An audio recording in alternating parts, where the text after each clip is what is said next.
વડોદરા જિલ્લાના કરજણ તાલુકાના રણાપુર ગામ નજીક નર્મદા નદીમાં બનેલી કરુણ ઘટનાએ સમગ્ર પંથકને શોકમાં ગરકાવ કરી દીધું છે. નદીમાં નહાવા ગયેલા 2 યુવકોના ડૂબી જવાથી મોત નીપજતા પરિવારજનો પર આત ફાટી પડ્યું છે. મળતી માહિતી અનુસાર રબારી સમાજના 5 યુવકો નર્મદા નદીમાં નહાવા માટે ગયા હતા. દરમિયાન નદીના ઊંડા પાણી અને તેજ પ્રવાહમાં 2 યુવકો ગરકાવ થઈ ગયા હતા. ઘટનાની જાણ થતાં સ્થાનિક તવૈયાઓ અને ગ્રામજનોએ તાત્કાલિક બચાવ કામગીરી હાથ ધરી હતી, જેમાં એક યુવકનો આબાદ બચાવ કરવામાં સફળતા મળી હતી, જ્યારે અન્ય 2 યુવકો નદીમાં લાપતા બન્યા હતા. ઘટનાની જાણ થતાં કરજણ ફાયર વિભાગની ટીમ તાત્કાલિક ઘટના સ્થળે દોડી આવી હતી અને સ્થાનિક તરવૈયાઓની મદદથી સઘન શોધખોળ શરૂ કરી હતી.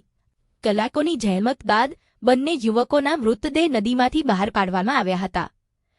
મૃતકોની ઓળખ રમેશભાઈ પીરાભાઈ રબારી, ઉંમર વર્ષ 25 અને જયરામભાઈ બિજલાજી રબારી, ઉંમર વર્ષ 15 તરીકે થઈ છે.